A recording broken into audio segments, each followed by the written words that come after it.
ముందు మేడం మాట్లాడతారా?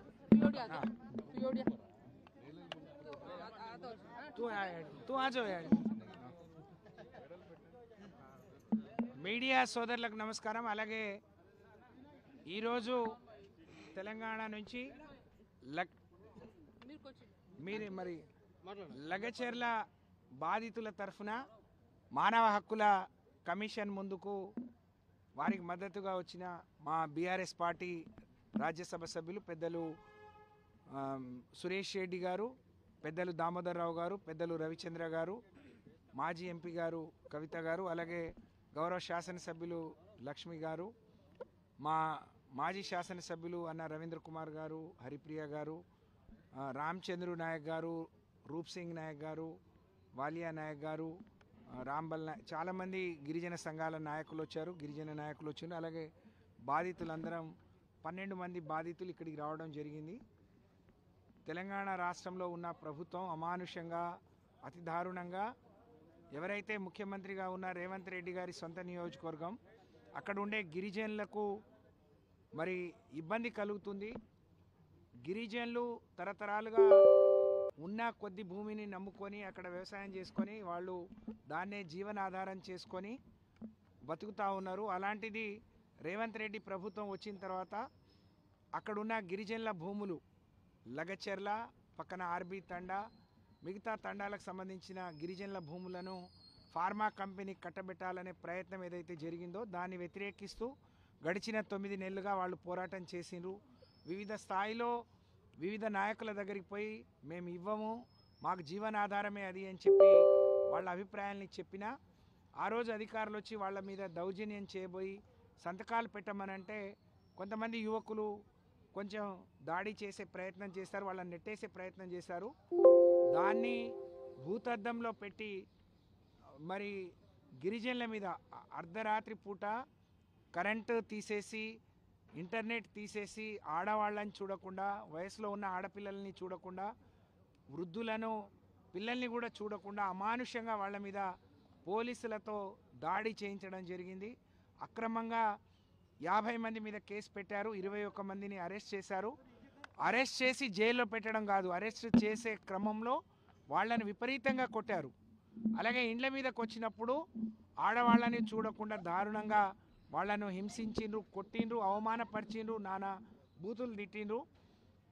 ఇప్పుడు ఇదంతా జరిగి వాళ్ళు జైల్లో ఉన్నారు.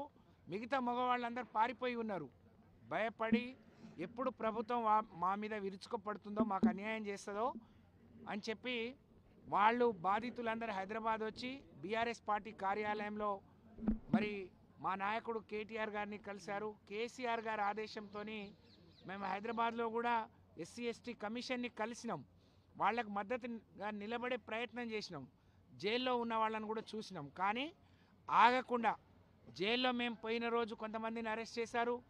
నిన్న వాళ్ళు హైదరాబాద్లోనే ఉన్నప్పుడు ఇంకా కొంతమందిని అరెస్ట్ చేశారు. రేవంత్ రెడ్డి గారి సొంత మరి బ్రదర్ వచ్చి తిరుపతి రెడ్డి గారు ఇప్పటికీ బెదిరిస్తున్నారు, మీ వాళ్ళు బయటికి రారు, మీ వాళ్ళు దేశం పట్టుకొని అట్లా అడుక్కో తినాల్సిందే, మీ భూములను మేము వదలము, అక్కడే ఫార్మా కంపెనీ వస్తుంది, మీ వాళ్ళందరికీ ఉరిశిక్షలు పడతాయి, మీరందరినీ ఆగమవుతారు అని చెప్పి బెదిరిస్తున్న క్రమంలో మాకు న్యాయం జరగాలంటే మరి ఢిల్లీలో కేవలం ఢిల్లీ మాత్రమే మమ్మల్ని దేశ రాజధాని కాబట్టి మమ్మల్ని కాపాడుతుంది అనే ఉద్దేశంతో మా గిరిజన ఆడపిల్లలు కొంతమంది భర్తలు జైల్లో ఉన్నారు, కొంతమంది కొడుకులు జైల్లో ఉన్నారు, కొంతమంది మనవాళ్ళు జైల్లో ఉన్నారు, మిగతా వాళ్ళందరూ పారిపోయినారు భయానికి. కాబట్టి వాళ్ళు వచ్చి మమ్మల్ని అడిగితే వాళ్ళని ఇక్కడికి తీసుకురావడం జరిగింది. ఇవాళ మానవ హక్కుల కమిషన్ని కలిసాం. చైర్మన్ గారు లేరు, మెంబర్ గారు యాస్మిన్ బాషా గారు సెక్రటరీ గారిని కలిసాం. అలాగే కొద్దిసేపట్లో ఎస్సీ ఎస్టీ కమిషన్ చైర్మన్లను కలవబోతున్నాం, మహిళా కమిషన్ చైర్మన్ని కలవబోతున్నాం. ఇక్కడైనా మాకు న్యాయం జరుగుతుందని ఆశిస్తున్నాం. ఇంకోవైపు రాష్ట్రపతి గారి సమయం కోసం కూడా మేము రిక్వెస్ట్ని పంపించడం జరిగింది. మేము ఆశిస్తూ ఉన్నాం రాష్ట్రపతి గారు కూడా సమయం ఇస్తే. తను ఒక ఆదివాసీ బిడ్డ, మేమంతా గిరిజనులం, మేము అనేక తరాలుగా మేము భూమిని నమ్ముకొని భూమి పుత్రులుగా అందులో వచ్చే కలో గంజి తాగి బతుకుతున్నాం. మాకు ఇవాళ భూమికి దూరం చేస్తున్నారు, తండకు దూరం చేస్తున్నారు, ఇల్లు వదిలేసి వెళ్ళిపోమంటున్నారు. ఇది ఎక్కడి న్యాయం అని వాళ్ళు మరి బాధితులందరూ వాళ్ళ గోడు వెళ్ళబుచ్చుకుంటున్నారు. మా జాతీయ మీడియా, మా మీడియా సోదరులు కూడా దీన్ని ప్రపంచానికి, జాతికి తెలియజెప్పే విధంగా ప్రసారం చేయాలని నేను విజ్ఞప్తి చేస్తూ, మళ్ళీ వాళ్ళందరినీ కూడా మాట్లాడమని మీ తరఫున, ఎందుకంటే వాళ్ళ బాధ వాళ్ళు మొన్నటి నుంచి వాళ్ళతో ఉన్నప్పటి నుంచి వాళ్ళ బాధలు, వాళ్ళ ఏడుపు, మరి వాళ్ళ ఆవేదన చూస్తూ ఉంటే మాకు కూడా కడుపు తరుక్కుపోతూ ఉంది. కాబట్టి వాళ్ళకు అండగా నిలిచినాం. మా పార్టీ, మా నాయకుడు ఆదేశంతో లగచెర్ల బాధితులకు అండగా ఉంటాం. వాళ్ళ న్యాయమైన పోరాటంలో మేము వాళ్ళకు అన్ని రకాలుగా సహకరిస్తామని చెప్పి తెలియజేస్తూ మా యాడిని మాట్లాడాల్సిందిగా కోరుతున్నాం. వాతికర్ యాడి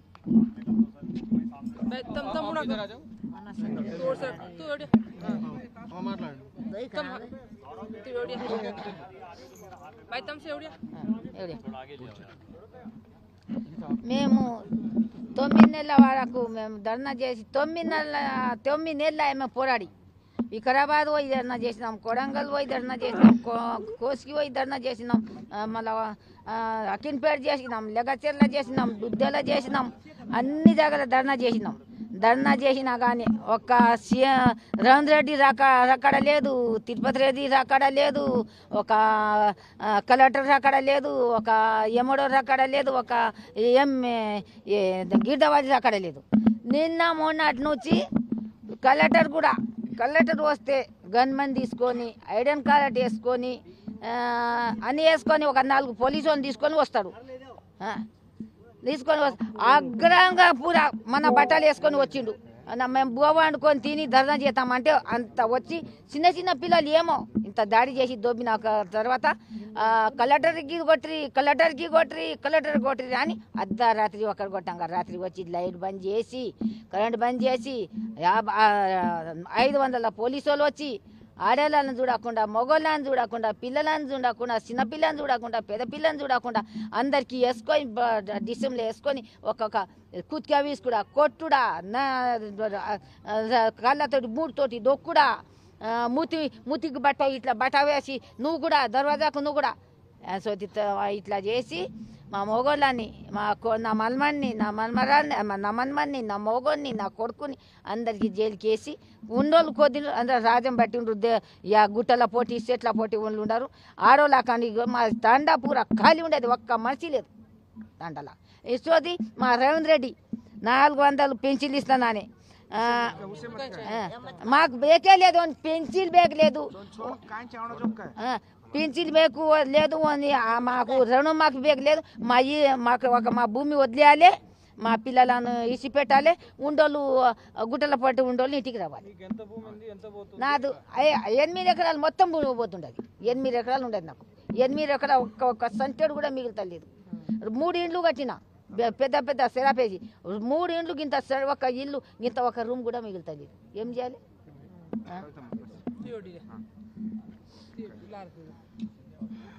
మీకెంత భూమి ఉంది? మీదెంత? 3 ఎకరాలు ఉంది. 3 एकड़ है, 3 एकड़ है, और 3 एकड़ है। उसके लिए धरना किया, सब कुछ किया, सब कोई कुछ बोला नहीं। उसके लिए रात को आके हमारा बच्चा लोग को 1 बजे रात को आके सब लेके गया। हमारा बच्चा लोग को बहुत मारा है, लेके जाके जेल शिक्षा कर दिया है। हम लोग को बच्चा लोग को नहीं छोड़ रहा है।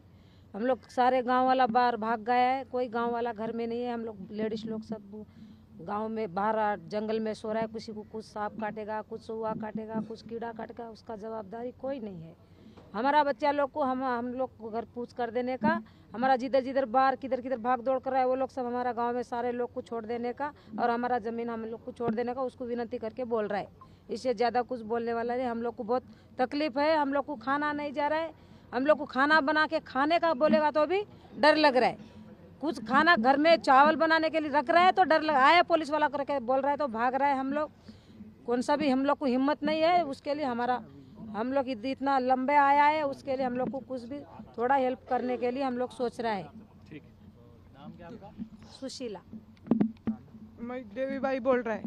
मेरा लड़का को लेके गया, मेरा आदमी को लेके गया, मेरा ससुर को भी लेके गया, मेरा छोटा बच्चा को भी लेके गया। अभी है एक लड़का को भी पकड़ने को जो कोशिश कर रहा है। अभी वो उसको कर रहा है तो भी वो ढूंढ रहा है अभी उसको पूरा मार डालेगा करके बोल रहा है। हम लोग को बहुत तकलीफ है। ये हमारा ज़मीन के लिए हम लोग झगड़ा किया था, लेकिन ऐसा करता है करके हम लोग ये रेवंत रेड्डी ऐसा करता है करके हम लोग नहीं सोचा था। ये ऐसा है करके भी नहीं सोचा था। वो केसीआर था जब भी हम लोग अच्छा से बस रहा था, हम लोग अच्छा से जी रहा था, लेकिन अभी से ये 9 महीना से हम लोग को तकलीफ है ना, बहुत तकलीफ है हम लोग को।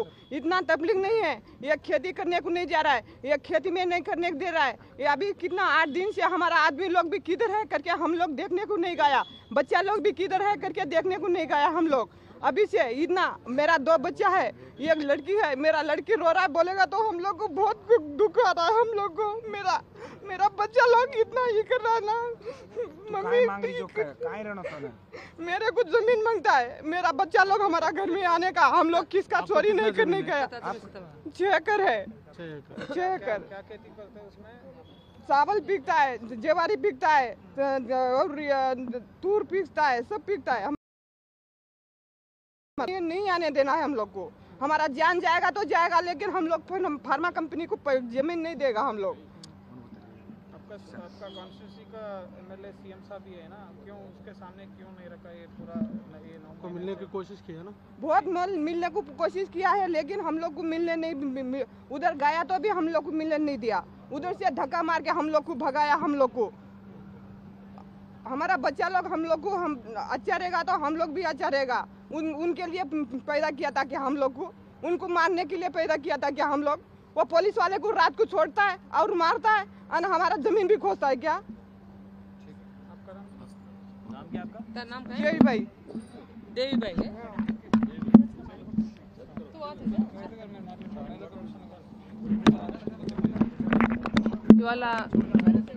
ఇవాళ కొడంగల్ నియోజకవర్గం నుంచి లగచర్ల నుంచి మా తండావాసులు దాదాపుగా 13 మంది, అయితే 9 మంది మహిళలు, ఒక 3 పురుషులు కూడా రావడం జరిగింది.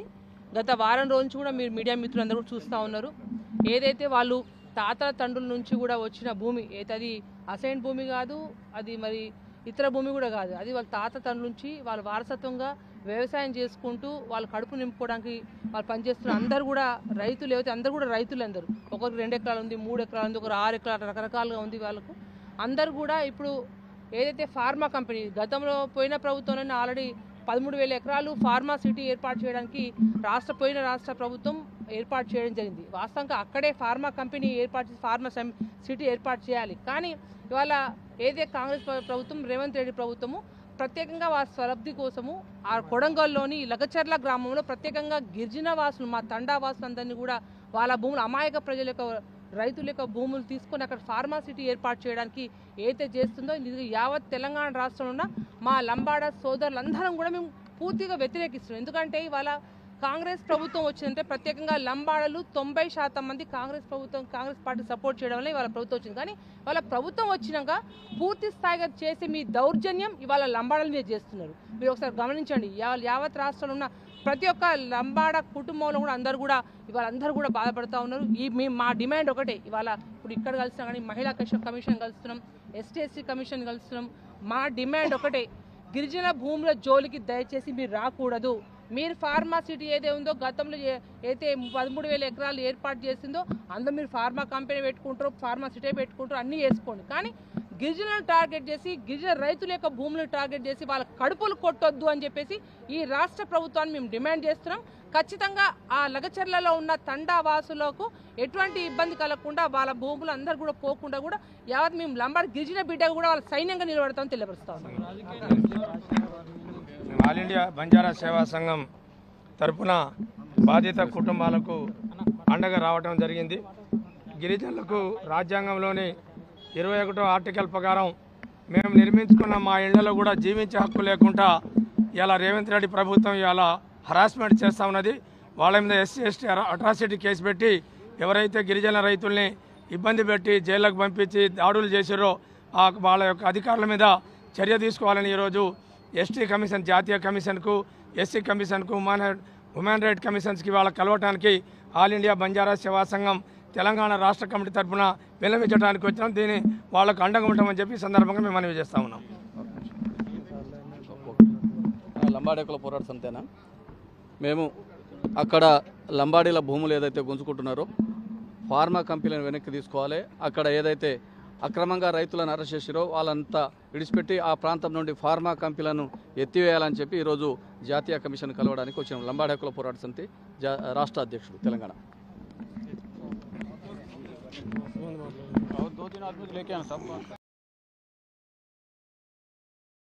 మేము వాళ్ళకి అన్ని రకాల